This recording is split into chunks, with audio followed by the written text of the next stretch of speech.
Hello and welcome back to the First Round Show, episode 9, Sonny. Blinding, yes. Incredible. Fantastic stuff, isn't it? Flying by, innit? Recovered from our game of golf, losing to a 18 handicapper. You should have seen it, right? Honestly, I had to give him a shot a hole, and then I gave him 2 shots on the hardest hole because he was crying about it. But then on the last, right, he's one up going down the last. He sponged it right. It's going through the pro shop fucking window. It's ended up by the lake, right, an inch from going in the lake, plugged. If that had taken 1 inch forward, you'd have been in the lake. How good was the chip, and then he's hit a chip up and he's fucking finned it and it's hit the pin, it's stopped and he's tapped it in for a par and beat me. Right, I don't want to gloat anyway. Let's get straight into the boxing. A big fight potentially going to be announced. We're hoping it will. Derek Chisora in his 50th fight against a 40-year-old ex-beast, Deontay Wilder. Does it happen, first off? I hope so, but here's the premise. Here's the lowdown for anyone who don't know. So Chisora and Wilder is slated to be on Sky Sports, unfortunately. They obviously knew that you'd be commentating on DAZN. They said, fuck that, right? So they've gone straight to Sky Sports. Apparently there's a big influencer involved, a bit of KSI maybe or something. Ooh. Sounds like it could be a Misfits jobby because they've gone solo. But Chisora's put out a post saying, you know, he's got a video of him and Wilder on Zoom, and they're going, "Oh, I love you, bro. We're going to go to war and all this." So all looks good. However, Chisora went on TalkSport and said, "I'm a free agent." And then Frank has gone on IFL and said, "No, you ain't." He said, "We've still got a contract with Chisora." So, look, I really hope it gets announced, but I wouldn't be surprised if it's stalled on the basis that Frank's not quite having it. I mean, who's beating Frank in a legal war? Do you know what I didn't know? It's also Wilder's 50th fight. Oh, is it? Yeah, it's his 50th fight, yeah. If my if my maths serve me correct, yeah. Great. He's at 49. So I mean, I'd like to look at Chisora's box rec compared to Wilder's because, Chisora's fought some serious it's a funny people, one. I'm just sceptical because Chisora a couple of years ago, when he was fighting Joe Joyce, or near to the Otto Wallin fight as well, he said, I'm going to see out the rest of my career with Frank. And now he's gone elbow. So, I don't know. It all depends. If Frank puts a block on it, nobody's beating Frank in a legal war and it ain't happening. I think the fight, though, albeit, you know, they're right at the very end of their careers, I think I love it. I think it's a funny fight. It's a fun fight, rather. Who wins? I think Chisora, you know. I agree. I think he just walks forward, tucks up, takes a couple of heavy shots on the gloves, maybe on the top of the head, and we know how good his chin is. You know, genuinely, it's on point, isn't he? He's very tough, and I think he could just break Wilder's heart.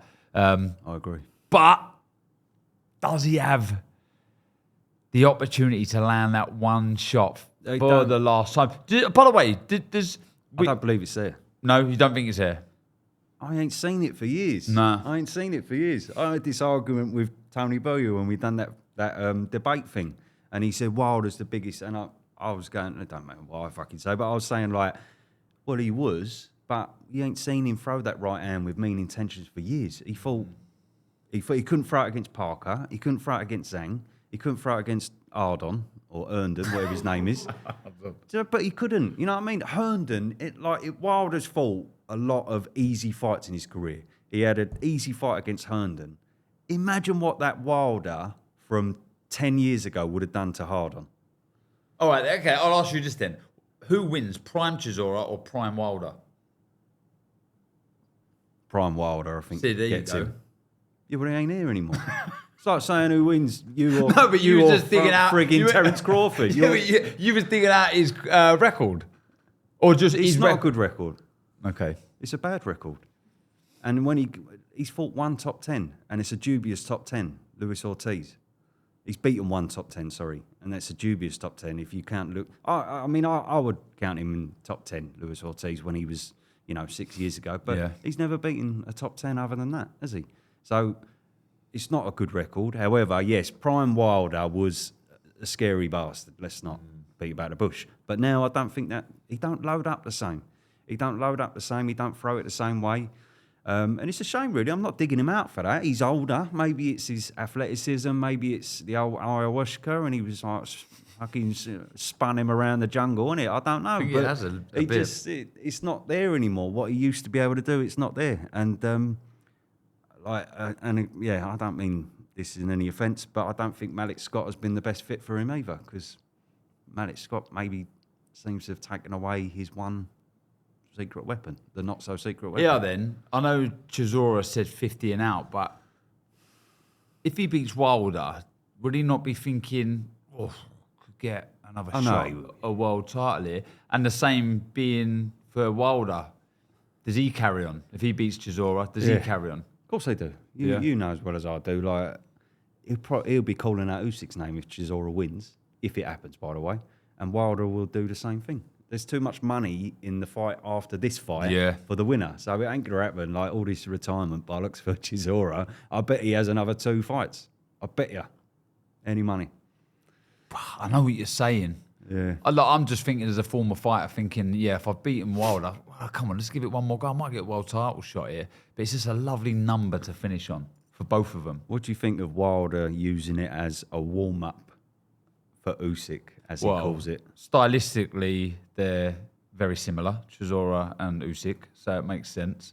I thought you were serious then. I was about to slap you. But it's not a warm-up. It's a hard fight for him. Yeah. I think he loses. I think that would be the fight that every heavyweight wants, Usyk. Well, yeah. Even though every single person goes in and That's underdog. a bombshell, is it? Yeah, do you know what I mean? You would. Even though he's been a former champion Wilder, he'll still want to put himself in with Usyk. And I think Usyk is an appealing fight for him. We've already seen that he wants to fight Wilder because it's the name missing. Although he's way past his prime Wilder. I've said this before, in 20, 30 years, when people look at the record of Usyk, it's just another name that was on there. Another fighter, Deontay Wilder, who reigned for a long time, one of the biggest punchers in heavyweight division, although, that's questionable. I don't know why that's fallen by the wayside then, because Usyk should be able to command whatever he wants, and he wanted Wilder. So why all of a sudden has that got the elbow and they're making this Chisora fight? Yeah. I really hope it happens, but I'm sceptical. Even if I see the poster, I'm going to be like, well, if Frank Warren ain't happy about it in the background. Yeah, then, does the fight happen, first off? If the fight between Chisora and Wilder happens, who wins? And will they retire, or will they look for a shot versus Usyk? Let us know. This week, Dazza, Teo versus Shakur, Madison Square Gardens. The WBO super lightweight title is on the line. Can Shakur become a 4-weight world champion? Are you excited? I am. I like the fight. It's a huge fight. I'm a bit like that with the Shakur. That's your CTE kicking in, right? Shakur. I think he wins this. Relatively comfortable. Shakur. Yeah. I agree. I think his speed of hand and foot is just on point, and I think although his physicality may not be that great up at super lightweight, I think the speed is just going to be just too much for Lopez. I think he wins comfortably. If I'm honest, don't get me wrong, Lopez is going to have his moments. But I don't know what you think, but I just think it's a massive name on the record for Stevenson. It puts him in that nutty realm, 4-weight world champion. It's incredible. But I think it's made for him.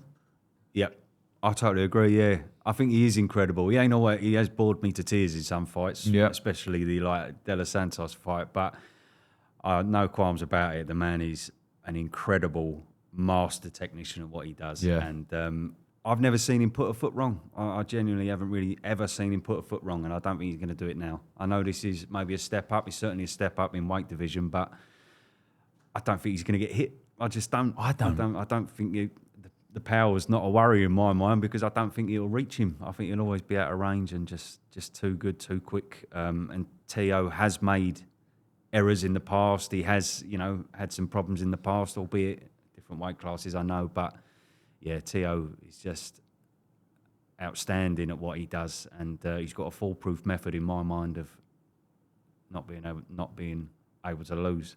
He's just he's mastered it, hasn't he? Yeah. In like I say, not the most attractive way, but still he does. And not making any excuses for him. And I wasn't aware of this until recently, but his hands are smashed to pieces.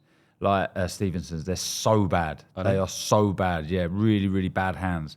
So that may be a reason why he pulls his punches every now and again and doesn't really fully commit. But yeah, he's a tough man to beat. But the big question mark is, and this happens when fighters do this and they're there to be great, is a step up in weight, that extra weight, is it just too much? Because he's far from naturally a super lightweight. I think Teo's campaigned at super lightweight now for about 4 years, 3-4 years, had the title for the last few fights. You know, he's established at that weight.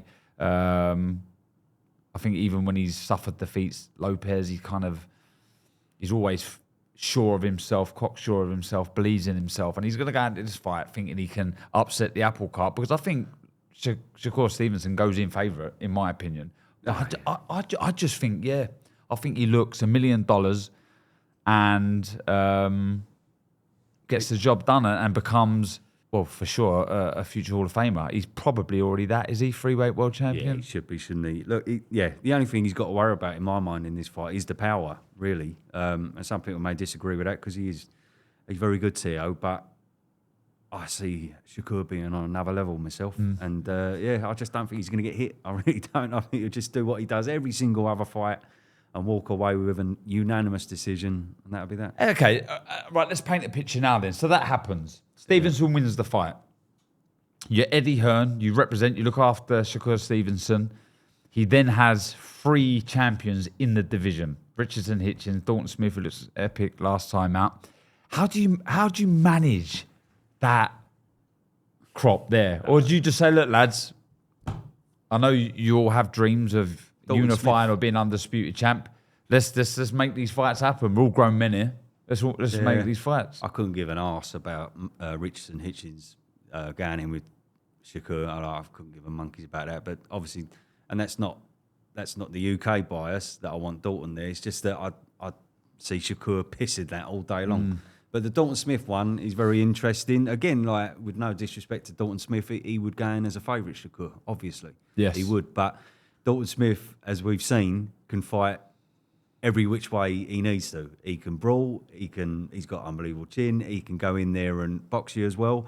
So, so that would be interesting because Dalton Smith could pose some problems that Richardson, Hitchens wouldn't, in my mind. I'm intrigued as well. I'd love to be at that one. Obviously, we've got Josh Kelly, but Bakhram Murtazaliev. Actually watch it, didn't they? What? They want people to watch it and listen to it, commentary. Donut. I was trying to think of something alien related then, but my mind's gone blank. It's the CTE again. But I'd love to be there. I'd love to see if the MGM's the MSG's banged out. You know, if you maybe. know, I'd love to get a feel of a big US fight, because that's as big as it gets, really. I mean, that's a big one, isn't it? It's a real big fight. I don't know. It's all been a bit flat in America for a while, hasn't it, really? So, I don't know. Like, when the Mayweather fight was coming around years back, they just obviously banged out, and Pacquiao and whatnot. But this generation, it seems more difficult to sell tickets. Let's... Maybe it's personality, but like, I suppose Teo ain't, Teo and Shakur, they ain't the personalities on the... We've got a big phone call if they're... Yeah, big phone call. We'll be back with you in 2 minutes. Johnny, how are you, brother? Good to see you. What's going on? I'm good, mate, son. Good to see you again. Normally when I'm seeing you, the last time I properly seen you is when we was in Joe Joyce's camp. Do you remember? I do, yeah. I do. That was an experience, wasn't it? It was. Joe's my good friend, and Joe's a unique individual. He'll let me say that, because he is. He's very clever. He's very intelligent. But yeah, you don't want to get the wrong side of Joe Joyce in training camp, that's for sure. No, he was a nightmare at sometimes, yeah. But no, wicked, Johnny. Listen, I am loving your cheeky little call out of TKV. I want to know about the fight. Obviously, it's not been made yet, but your post on Instagram was essentially saying, look, I've been offered this fight. I want it. Eddie Hearn, make it. So fair play to you on that. Absolutely love it. Any movement? You say it's my call out. I've not called anyone out, really.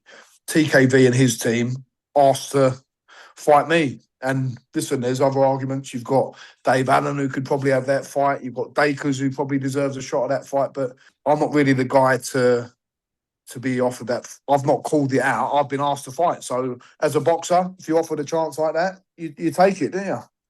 Yeah. No, the reason I love it is because, some boxers do get offers like that and they won't say anything to the media about it because they're not interested. But you're there and you're saying, look, I want it. I'm here. I'm ready. And I thought it was absolutely brilliant. Both management teams, both fighters, the money was agreed. Everything's agreed.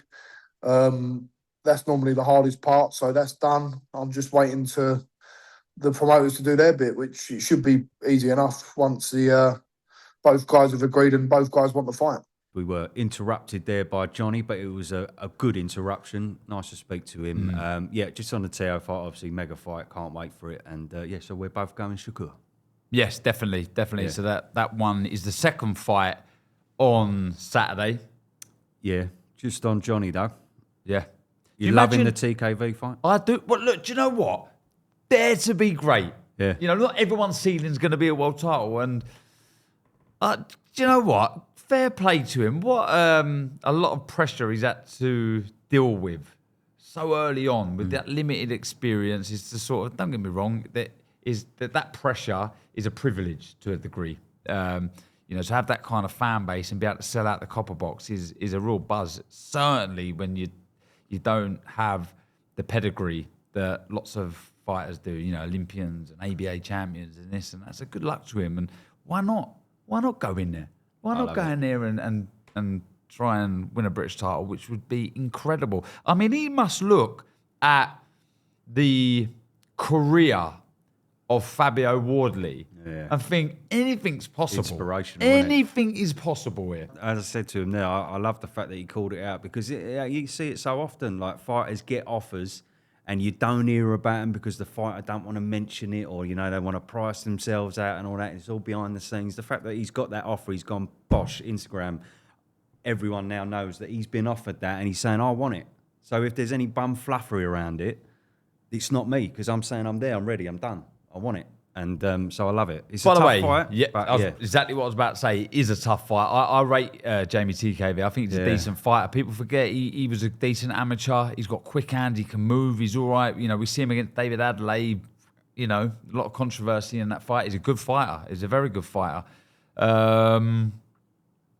We will stay tuned with it. Hopefully it gets across the line because it's an interesting storyline surrounding that, how it all come about and what Dave has or hasn't done. And a lot of great fighters have held that title. Again, let us know if you think that is a fight Johnny should be taking. Does TKV want to take the fight? I guess he would. He'd look at that and think another or a nice voluntary defence. And it's big money for TKV as well when it compared to the rest of the division because Johnny's a name and he packs out the Copper Box. So, it's definitely in TKV's interest, which is why it's there. So, just hope he gets made. I really, really love it. Sonny, this Saturday, live in Newcastle, on DAZN, Josh Kelly dares to be great. I keep using that expression this show. But he takes on the IBF World Champion, Bakhram Murtazaliev. It's a tough one. He's 24-0, 17 knockouts. The Russian wrecking ball. But is this the time that Josh Kelly announces himself and becomes a world champion? I hope so. Brit bias again, but I bloody hope so. About time, by the way. Sometimes I've got a bit flat with Josh Kelly's career because it's been like, he went all the way up to Avanesian and then it went down and then it was a load of names that, nobody's ever heard of and it was sort of on Channel 5 and that. So it was a little bit, flat for a while, basically. He had a good fight, pipped against Liam Smith. Unfortunately, Liam Smith pulled out and Ishmael Davis come in. He won the fight. Weren't the greatest performance in the world. Maybe it was a good performance for about 6 or 7 rounds and then Ishmael had some moments in the last few. You were there that night, weren't you? Yeah, and it's like Ishmael Davis come out with his stock rising yeah. as opposed to Josh Kelly. Yeah, good win against Troy Williamson. I think that style was made for Josh. That Even kind of more so brawler, now. come forward type. Williamson's done. Yeah, and that win looks very good now. You're right. Yeah, this is a tough fight. I do feel it could be his time. I do feel. I mean, he ain't going to knock him out.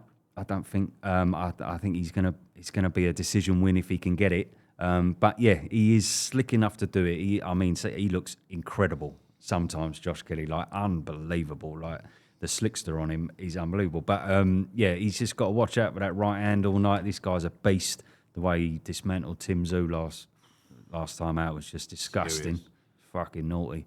So yeah, so he is a beast, man. Like he has got it all up against him, Josh. But he can stay out of the way. I think he can. I think he's quick enough to do it, and I think he can nick a decision here. Yeah, my thing is not anything to do with the boxing ability. He's got that in abundance. He's a former Olympian. He's an incredible fighter. He's got everything. He's got every shot in his arsenal.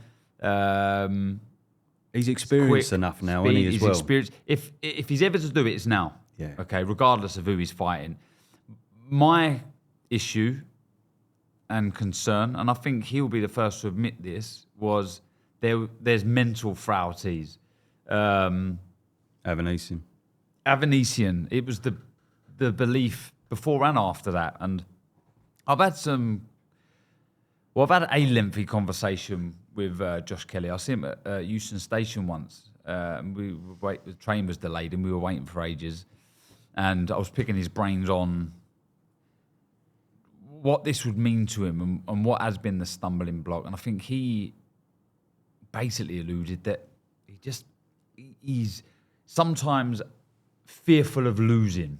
And what that can do is when you're fearful of losing, that prevents you from giving your best. Yeah. So say, for instance, you want to be proactive and you want to be first.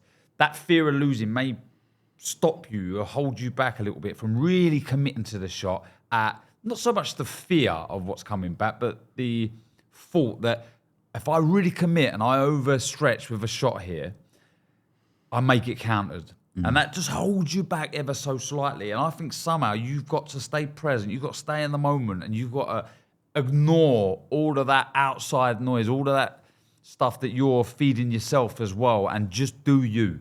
Do you? I think if Josh Kelly can do him at 100% and be the best Josh Kelly, I think he can win the fight. He could definitely outskill him, can't he? Yeah. My worry for him is just like, and I've had to get on my phone to go to his box rec here because, as I say, we have had some flat fights in recent times since the David Avanesian fight, and this does worry me a little bit. Some of the names that he's been in there, like you're going from some of these names to all of a sudden an absolute killer. You know what I mean? He had that Peter Kramer on his comeback fight after Avanesian. Then he had a Bastida. Then he had Troy Williamson, good win. Corzo, Ramirez. He had Ishmael Davis, and then he had Flavius B. We all know Big Flava. But yeah, like, you know what I mean? He knocked him out in a round. So my worry is the comparison here to a kind of Anthony Yard. You know, like lower level fights that he's going to win, and then all of a sudden beast. So I worry about Josh Kelly in that regard. As is the lower level fights, are they going to halt him from winning something of this magnitude? Well, maybe let's flip it on the other side. Maybe this is the opportunity. Although he lost once to David Avanesian, a lot was spoken about the weight, etc. Really ruined him. Let's just say this is what he needs. This is the fight he needs. Not just the opponent, but the pot of gold, becoming a world champion. That's going to bring out that extra percentage. That for me is it kind of is now or never in that sense. If he can't perform at his best in this fight, then you probably won't ever see it. Yeah. It is now or never.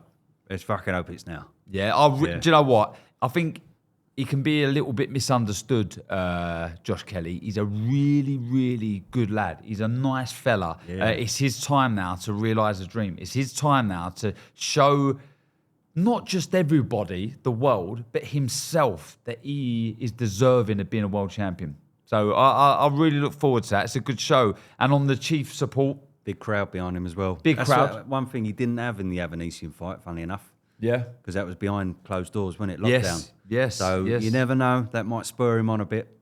So big pro crowd, pro Josh crowd. Yeah, hopefully, just hopefully. Yeah, and chief support on that, Josh Padley, fighting for the European title. Good Oh, to see Josh. We big like up Josh. the old electrician. He's just, well, not anymore, full-time, isn't he? He's, yeah, he's a full-time pro now. Yeah. So he told us on First Round podcast.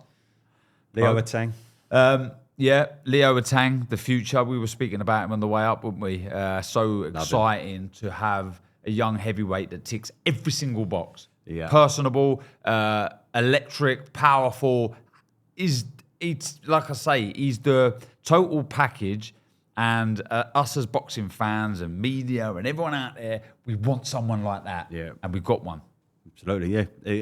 He reminds me a lot of AJ. He does. I don't know if he'll have, it would be hard for him to ever get the star appeal that AJ sort of garnered over them sort of early Matchroom years. That was just, it was all a bit of a freak of nature, wasn't it, how big he become? But you never know. But he's certainly ticking all the boxes. He looks electric, like you say. I'm really excited to see him again this Saturday, yeah.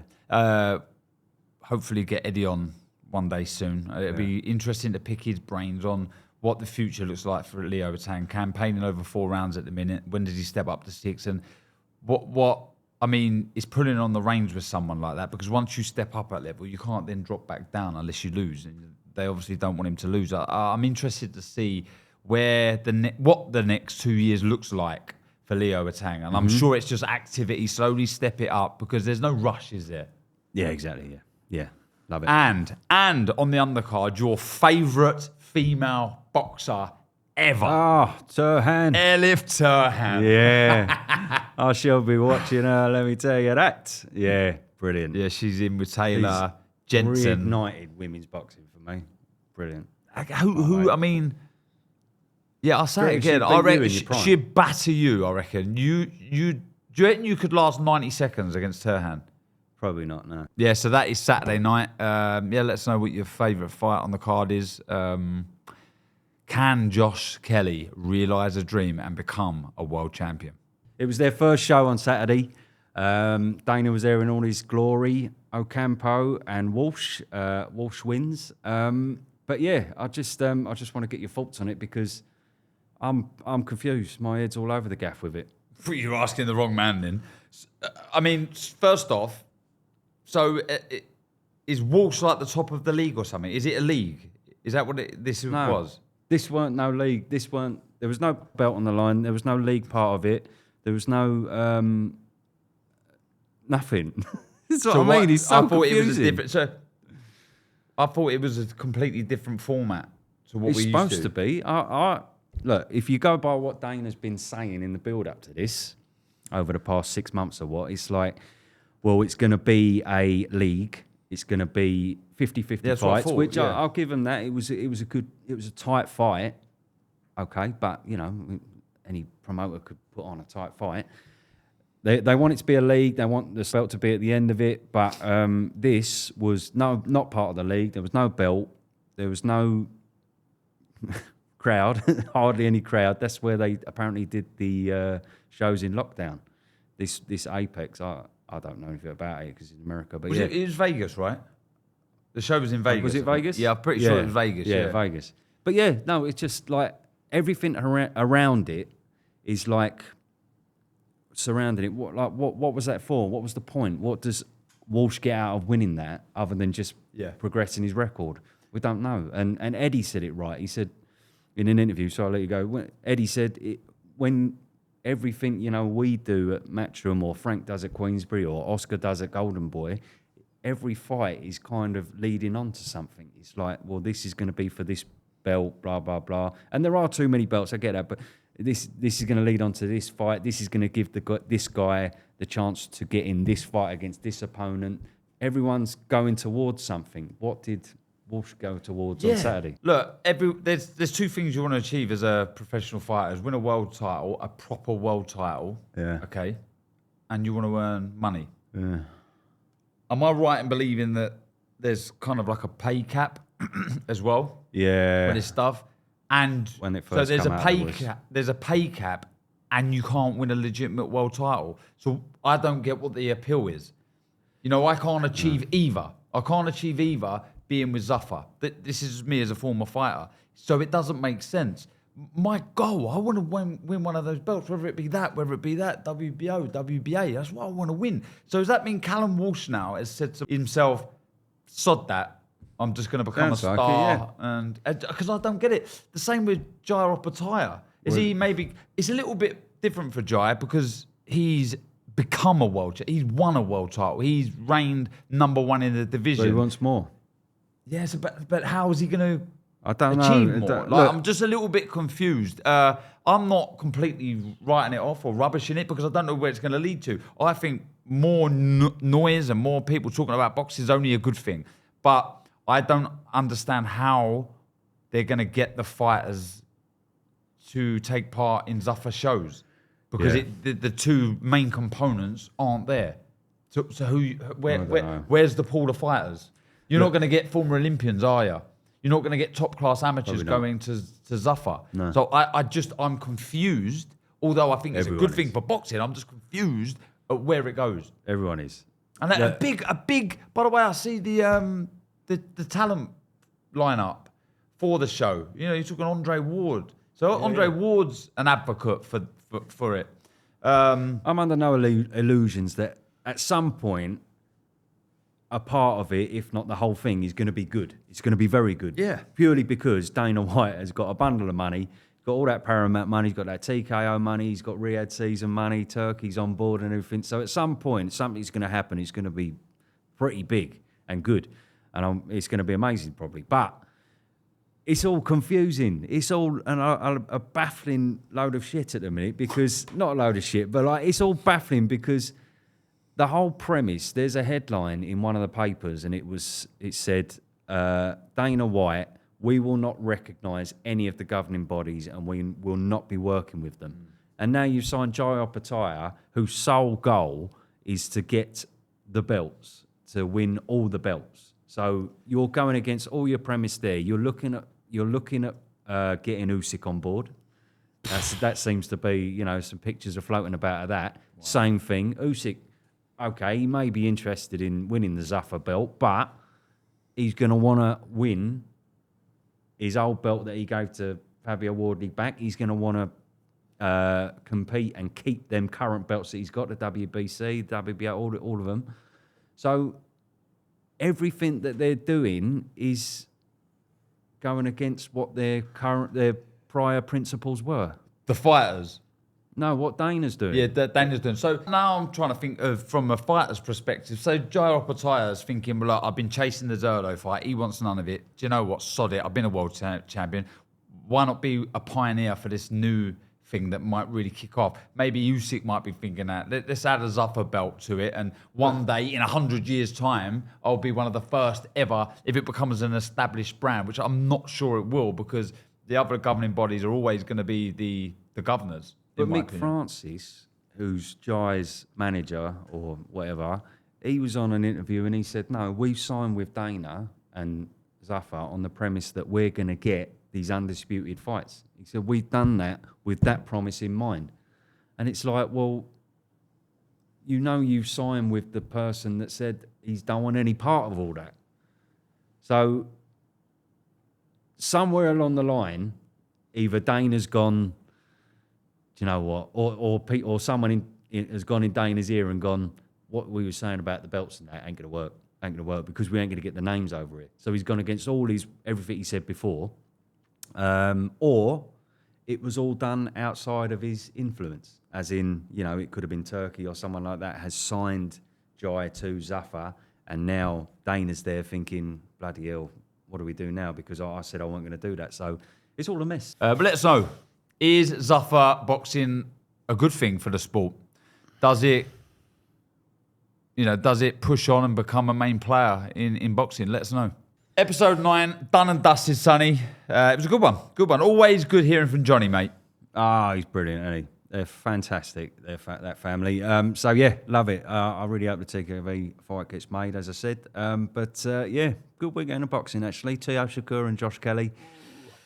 Let's hope Josh does the business. Britt Byers coming in again. I don't give a fuck. Yeah. I'm with you, mate. Go on, all the jazz. Yeah, like and subscribe and all that. If you wouldn't mind, give us a little like. But yeah, just hope you're enjoying the show. If there's anything that you want from us in future shows, do put that in the comments as well. It'd be less of Barker. Yeah, well, obviously. Other than that, that's a given. But yeah, that's that. Thank you, Peace. everyone. Live only on his own, the Ring 6. Teofimo Lopez, the Brooklyn-born king of 140, looks to retain his world title as Shakur Stevenson steps up to become a 4-division world champion. Lopez versus Stevenson, January 31st. Click the link in the description to buy now.